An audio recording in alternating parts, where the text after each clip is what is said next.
Sanitise करने की प्रक्रिया शुरू कर दी गई है। बद्रीनाथ धाम मंदिर परिसर, तप्त कुंड और आने जाने वाले मार्गों को सैनिटाइज किया गया। इसके साथ ही बद्रीनाथ में ड्यूटी कर रहे देवस्थान के कर्मचारी, साथ ही वहां पर बाकी जो कर्मचारी हैं, फिर चाहे वो पुलिस कर्मचारी हो, देवस्थानम बोर्ड के कर्मचारी हो, बीआरओ हो, सबको कोरोना से बचाव के लिए जरूरी सामान उपलब्ध कराए गए हैं। ये तस्वीर हम आपको बद्रीनाथ धाम के दिखा रहे हैं, जहां पर देखिए किस तरीके से तैयारियां शुरू हो गई है। जोर शोर से ये तैयारियां चल रही है। मंदिर को सैनिटाइज करने का काम चल रहा है, क्योंकि कोरोना का कहर है। इस बीच किसी भी कीमत पर कोई लापरवाही ना हो, इसी को ध्यान में रखते हुए सैनिटाइजेशन का काम हो या फिर स्वच्छता की बात हो, हर मोर्चे पर प्रशासन मुस्तैद नजर आ रहा है।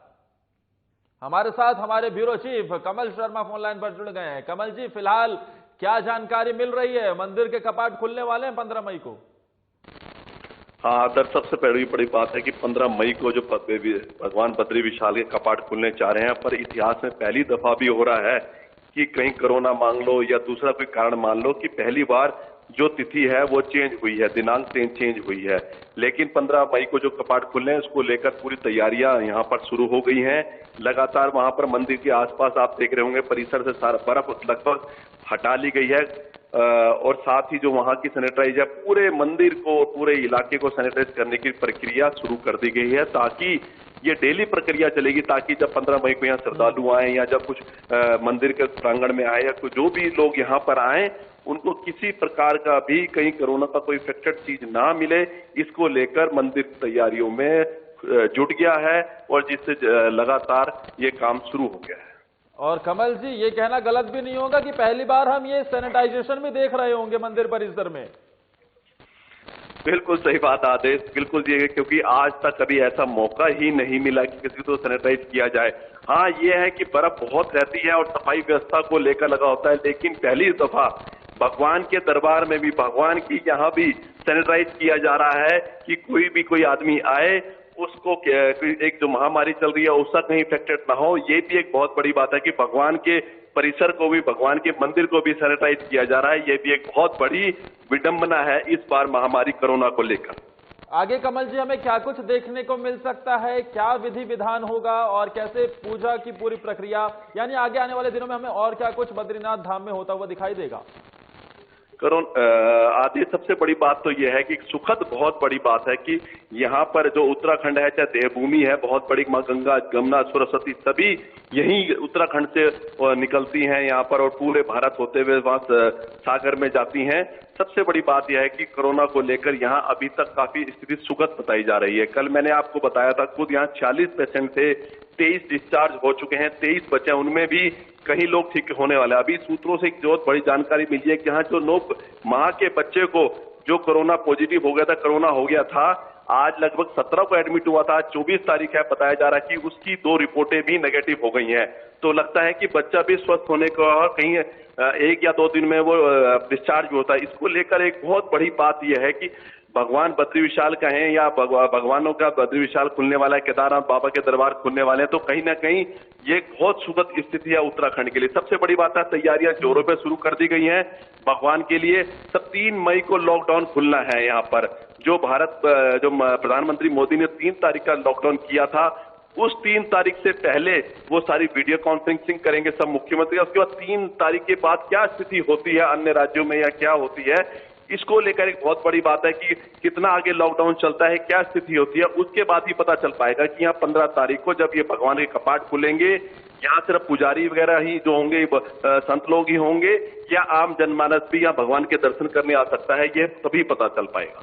अच्छा, इस बीच कमल जी, क्योंकि आप उत्तराखंड से आपका जुड़ाव है, आप वहीं रहते हैं, देवनगरी ऋषिकेश में आप रहते हैं, तो इस बीच बद्रीनाथ धाम के आप दर्शन भी कर चुके हैं, तो पिछले के मुकाबले इस बार हमें क्या कुछ अलग देखने को मिलेगा? आदर्श सबसे बड़ी बात है, कहा जाता है कि जो भगवान बद्री विशाल है वहां साक्षात नारायण रहते हैं। नारायण की वहां पर आदमी जब भी आता है, मांगता है, जो किसी प्रकार की भी होती है, वो सारी पूरी होती है और साक्षात भगवान के दर्शन वहां होते हैं। और लोग बड़ी संख्या में, मैं बताऊं, जब भगवान बद्री विशाल खुलते हैं तो लोग यहाँ पर करीब 15 से 20 लाख तक लोग यहाँ पहुंचते हैं और भगवान बद्री विशाल को बहुत दूर दूर से लोग आके दर्शन करते हैं। मुझे भी कई बार भगवान के दर्शन करने का सौभाग्य मिला, मंदिर में पूजा करने का सौभाग्य मिला। यह मेरे लिए बहुत बड़ी बात है। मैं आपको बताना चाहूंगा, इस बार कुछ अलग कोरोना को लेकर अलग सा लग रहा है। देखो अब भगवान क्या करता है कि 15 मई को कपाट खुलने या 30 अप्रैल को खुलने थे, 15 दिन लेट हुए हैं। ये लगता है कि आप अपना जनमानस को भगवान दर्शन देना चाह रहा है या नहीं देना चाह रहा है, यह 15 मई से 2-3 दिन पहले ही पता चल पाएगा। लेकिन अगर भगवान दर्शन देंगे भी तो जनमानस को लिमिटेड नंबर्स को ही मिलेगा दर्शन। इस बार जो जमावड़ा हर बार देखने को मिलता था वो नहीं दिखेगा कमल जी हमें। बिल्कुल सही बात है आदर्श, मैं बिल्कुल सही बताऊंगा कि ऐसा नहीं है कि जो हजूम उड़ता था, जो जब यहाँ पर भगवान बद्री विशाल कपाट खुलते थे यहाँ पर हजारों लोग उपस्थित होते थे और उसके बाद लगातार यहाँ पर हजारों लोग डेली पहुंचते थे, वो स्थिति नहीं होगी, बिल्कुल नहीं होगी। अब यह देखना है कि उस टाइम क्या स्थिति बनती है, कितने लोग वहां पर उसको सरकार द्वारा परमिशन दी जाती है या बिल्कुल जनमानस को नहीं दी जाती। सिर्फ वहां के रावल जी हो गए, पुजारी लोग हो गए, जो लोग हैं उन्हीं को परमिशन देखनी पड़ेगा। ये फैसला जो है 15 तारीख से 2-3-4 दिन पहले ही पता चल जाएगा कि क्या स्थिति बन पाएगी वहां पर। लेकिन इस बीच क्योंकि बद्रीनाथ, केदारनाथ और चारों धाम की जो यात्रा होती है उसमें अहम पड़ाव होता है, तो भारी संख्या में श्रद्धालु आते हैं तो कहीं ना कहीं टूरिज्म को भी राज्य के बढ़ावा मिलता है। तो इससे कितना नुकसान आकलन सरकार की तरफ से लगाया जा रहा है, कुछ आंकड़े क्या अभी तक निकलकर सामने आए? आदर सबसे बड़ी बात है, जो हमारा राज्य है उत्तराखंड राज्य, ये टूरिज्म या पर्यटन पे बहुत ज्यादा डिपेंड है। यहाँ पर जो आधी जनता है, जो जितना भी क्षेत्र है, अधिकतर यहाँ होटल्स हो गए या राफ्टिंग व्यवसाय हो गया या चारों धाम की यात्रा होगी, इसको लेकर बहुत बड़ा व्यवसाय उत्तराखंड में है। अब सबसे बड़ी बात है कि जो स्थिति कोरोना को लेके चल रही है, मैं आपको बताऊं जनवरी से ये लगभग ये प्रॉब्लम शुरू हो गई थी और फरवरी के बाद लॉकडाउन शुरू हो गया। स्थिति बहुत खराब है यहाँ लोगों की जो पर्यटन व्यवसाय से जुड़े हुए हैं।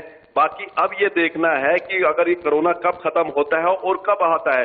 पर इस बार जो एक आकलन लगाया जा रहा है कोरोना का देखते हुए कि इस साल यात्रा अगर चली भी तो बहुत कम स्तर पे होगी। तो मैं कहता जो ये इससे जुड़े हुए जो लोग हैं, पर्यटन से जुड़े हुए हैं, इनको करोड़ों रुपए का, कहीं 100 करोड़ रुपए का इस बार नुकसान हो रहा है, जो बहुत बड़ा राज्य के लिए अहित लग रहा है। लेकिन इस बीच रोजी रोटी का संकट उनके लिए भी उत्पन्न हो जाएगा कमल जी, जो मंदिर के आसपास के लोग रहते हैं, जो पूरी तरीके से कपाट खुलने का ही इंतजार करते हैं और इंतजार करते हैं कि कब श्रद्धालु आएंगे, कब उनके सामान की, उनकी चीजों की बिक्री होगी और उससे उनका रोजी रोटी चल पाएगी।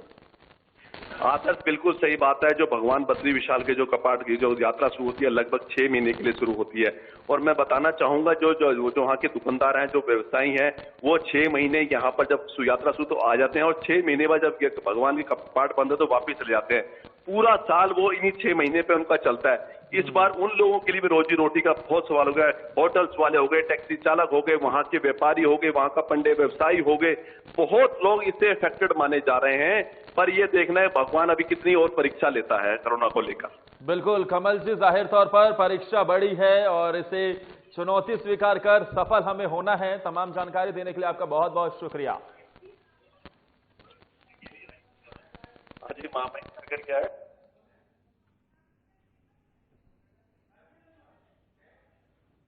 वहीं मिजोरम की तर्ज पर ऋषिकेश में भी अब नगर